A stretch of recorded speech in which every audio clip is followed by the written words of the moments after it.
Okay, this is Mario once again, and I am working on this scooter, or they call these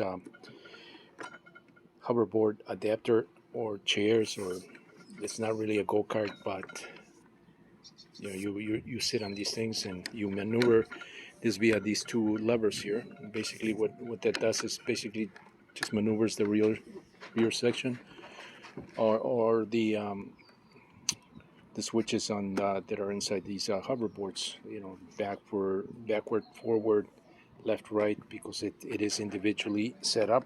So this lever can work one side of the hoverboard, and then this one can also work the other side. It's a lot of fun. I'm too big for this stuff right here. This is designed for young kids. But I got this a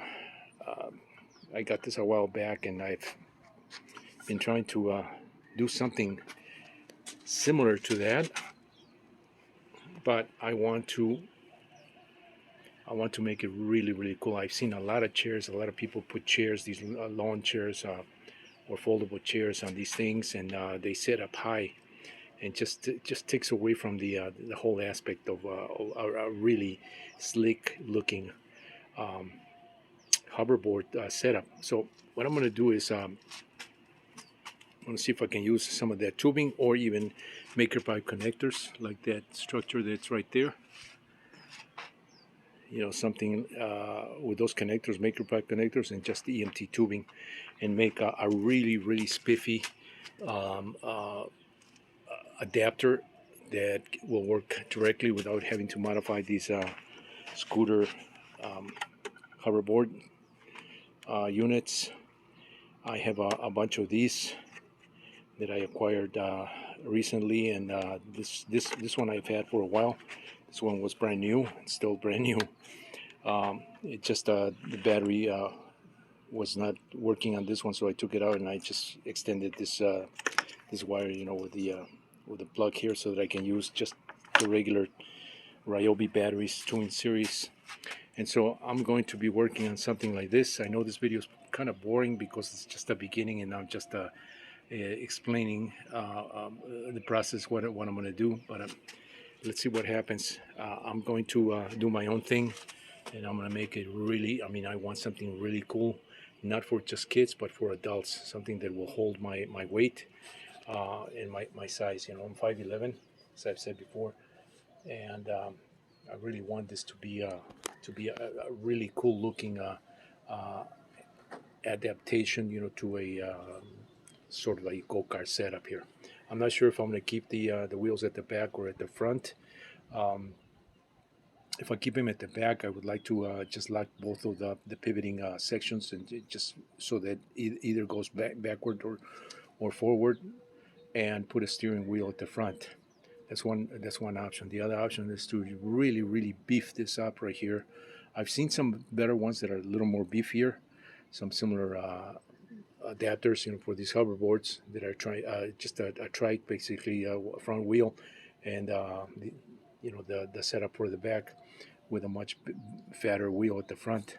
Um, that is kind of along the lines that I'm thinking, maybe just to keep it simple, keep it less complex, and I really want to make use of my yard. I have a whole track in my backyard that I'm trying to use, and so that I don't have to go to the park or go to the schoolyard. Just go in my backyard and run it. But the problem is that I don't have enough power, to go through the dirt. And this is how this area is right here in my backyard. It's I have that whole section right there, and my track is actually going around this, and now it goes around that area there. Boom, comes around, and then I have some other paths in between there that I can, just to vary the path. So I want to run it right there, and so I really need a little more heavy duty than the go-karts that I've been building. Those are good for asphalt or for flat surfaces, but I want something a little more off-road, if you will. So I'm going to be working on that. I have some ideas that I sketched on paper. I may even do a model of that on CAD, just just to get all the proportions, or maybe just work in real time. Just get creative with stuff and just build it to save a little bit of time, because it does take me. When I get on the computer, I start thinking. So many ideas pop into my head, and then I start playing with very setups, and so that takes a while. So I don't want to get locked into them. I'm trying to force myself to just come out here and just work directly in real time. So I'm going to be doing that, and we'll see what happens. So if you're following these videos, stay tuned for my